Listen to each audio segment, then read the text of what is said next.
Good afternoon, YouTube. What's going on? It's Mesa back at it with some Horizon Zero Dawn. Okay, guys, in this video, we're going to go over arguably the best weapons in the game. Now, I wouldn't say they're the best weapons, but they definitely have some really fun and good uses.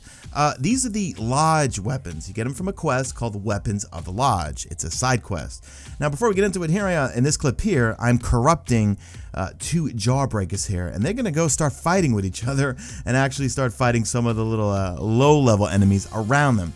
So let's talk about first the actual quest, how you get these weapons, and then I'm going to show you all the clips and kind of in-depth testing I'm doing on different types of enemies. So as you progress through the game, I'm going to assume that you know what the hunting grounds are. You want to complete all of the hunting grounds challenges and get Blazing Sun rewards. Once you get all those, then you'll have your quest finished. I don't recall actually how the quest popped up, but I believe as you make your way through the City Meridian, you make your way through the game, and you start doing the hunting grounds, it'll eventually pop. So then you go and you claim your reward. She's going to give you a few boxes. You open them up and you get yourself a large war bow, a large rope caster, and a large blast sling. Now, before we get into the review of the weapons, if you want to know how to complete the hunting grounds trials and get Blazing Sun rewards, there's a great channel I found called PS4 Trophies. I'll link a few of the videos in the description. He's got them all there, and he shows you how to do it. Those are the guys that I use to get through them all. So first off, let's review the Lodge Warbow, which is what I'm using right now to corrupt these jawbreakers. So I'm going to read this verbatim. It fires elemental payloads best used to put targets into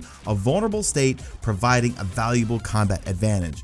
Now, I wouldn't say this is a replacement to my Shadow Hunter bow, but it works great alongside it. Now, it does have 3 modification slots, and I'm going with freeze, and you'll see why in a little bit here. So let's talk about corruption first off. I wouldn't put on any corruption modifications on this thing. Without anything modification-wise for corruption, this thing corrupts things really quickly. If you saw it in the intro clip and you're watching my clips here, I can corrupt these things like maybe 2 to 3 arrows. We're talking a big old jawbreaker, okay? These things corrupt very easily. And when you corrupt things, you got to keep in mind, they're going to go against each other, but at the same time, you want to stay out of their way. It doesn't mean that you've hacked them and now they're not going to pay attention to you. So they're good to shoot things far away, corrupt them. They'll attack each other, but if you're around, they're still going to go for you. So you can see there, I quickly swapped to my Shadow Sharpshot bow because that has the Terror Blast arrow on it. Now, you can see those Glidehawks, they were taking damage from these corrupted jawbreakers, and that one jawbreaker seems to be doing a lot better than the other one here. So the corruption, I wouldn't put any corruption modifiers on this thing. This thing corrupts very quickly. It's not needed. So now here's me 1v1ing with a jawbreaker, but I'm using my freeze arrows now. So with the modifications, and even just without any freeze modifications, it freezes enemies really fast. Now, you're seeing clips also of the Lodge Blast Sling. My favorite combination with using these two things is I freeze them, and then I run up to them and I throw some blast bombs at them. Does so much damage. The only problem is you run out of ammo pretty quickly. Even if you upgrade your carry pouch, you got to be crafting them. So I love how fast this thing freezes, and then we'll talk about the Lodge Blast Sling in a little bit, but that thing just does so much damage and is a lot of fun to use. But of course, I got to give the disclaimer, I'm able to run up to these enemies pretty easily because I've got the Shield Weaver armor. If you want to see a full guide on that, link will be in the description. So I like to freeze them, and then I like to throw those blast bombs at them. Then lastly, we have the Shock Arrow, and even though my Lodge Warbow has 3 shock modifications on it, I just could not stun any of the jawbreakers. Now, maybe it's probably because it's meant for enemies that have a weakness to or are more susceptible to shock damage. When you scan enemies, you know this already, it tells you their weakness. So obviously jawbreakers, they seem to be resistant to being shocked. I could not shock one of them. I didn't really test it. I didn't go after many other enemies. I'm not a big fan of shock, even when I had some shock modifications on other arrows. I love freezing them, and I love blowing them up with my blast bombs. So now, finally, let's talk about the Lodge Ropecaster and the Lodge Blast Sling.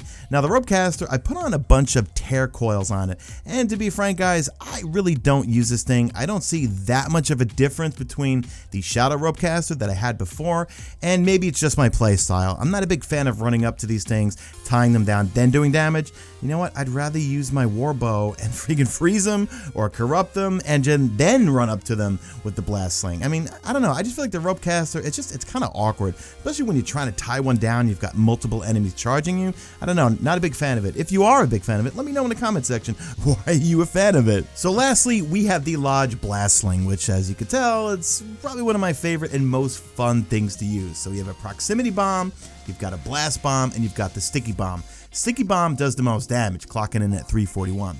I've got mine modded out with all damage modifiers. So all I want is damage, damage, damage, damage. But as I mentioned earlier in the game, I don't feel like these slings are good because you want to stay far away.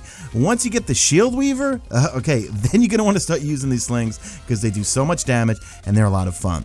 Now, in this clip as we're finishing out here, you can see they're all corrupted and they're still going after me. That's why I said in the beginning, if you're going to use your corruption arrow, make sure you're not near them because they will attack each other, but if they see you, they're going to go after you, and you don't want that. You want them to go after each other. So now, are these really the best weapons in the game? I'm not going to say best weapons. I'm going to say they're the best, well, I can't say best. They're the most useful weapons in the game. The elemental effects of the warbow. Let's see, what the blast sling is awesome. I would only say that the large rope caster, not a big fan of. Well, maybe it's just because of my playstyle. I don't like to tie things down. I'd rather just freeze them, run up to them, or corrupt them. So that's pretty much it, guys. So let me know in the comment section what you guys think. Do you really need to get these in order to complete the game? No. I'm sad that this game's coming to a close for me. I'm going to finish a few more of the side quests and then finish the story. Then maybe I'll start it over on hard. I don't know, perhaps maybe on hard mode. This is just normal mode. If I finish it or I start the game over on hard, I'm going to want to get these things early on to help me out. I don't know. We'll have to see. Anyway, I've reached what's called Babble mode. Actually, Babble mode's been engaged this entire time. I never script any of my videos. Do me a favor, if you enjoyed this video in any shape or form, do me a favor, drop a like in this video only if you see fit. Follow me on the Twitter at Mesa Sean. Check out my stream, usually on YouTube, and that is it. I am out of here like Vladimir.